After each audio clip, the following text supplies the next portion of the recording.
ಒಂದು ಹೆಣ ಸುಡೋಕೆ 8,000 ರೂಪಾಯಿ ಪಡೆಯುತ್ತಿರುವ ಚಾಮರಾಜಪೇಟೆ ಸ್ಮಶಾನದ ಕಾಂಟ್ರಾಕ್ಟರ್. ಇವಾಗ 8,000 ರೂಪಾಯಿ ತಗೊಂಡವ್ರೆ ಒಂದು ಬಾಡಿ ಸುಡಕ್ಕೆ. ಚಾಮರಾಜಪೇಟೆ ಸ್ಮಶಾನದಲ್ಲಿ ಕಾನೂನನ್ನ ಗಾಳಿಗೆ ತೂರಲಾಗಿದೆ. ಸರ್, ನೋಟಿಸ್ ಬೋರ್ಡ್ ಅದೆಲ್ಲ ಕಾನೂನಿಗೆ ಸರ್. ನೋಟಿಸ್ ಬೋರ್ಡ್ ಪ್ರಕಾರ ಯಾರು ಮಾಡಲ್ಲ, ಕಾನೂನು ಪ್ರಕಾರ ಏನೂ ಇಲ್ಲ.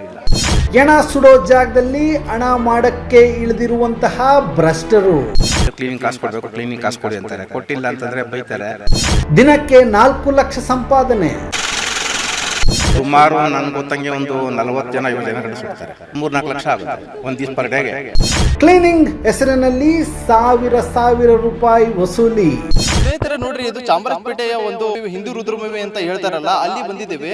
500 ರೂಪಾಯಿ ಕೊಡ್ಬೇಕಂತೆ, 1000 ಕೊಡ್ಬೇಕಂತೆ ಕ್ಲೀನ್ ಮಾಡಕ್ಕೆ. ಅವ್ರ ಅಪ್ಪನ ಮನೆ ದುಡ್ಡ ಆಸ್ತಿ ಇದು ಸರ್ಕಾರದಿಂದ ತಗೊಳ್ತಾ ಇಲ್ವಾ ಹಾಗಾದ್ರೆ ದುಡ್ಡು ಇವರು?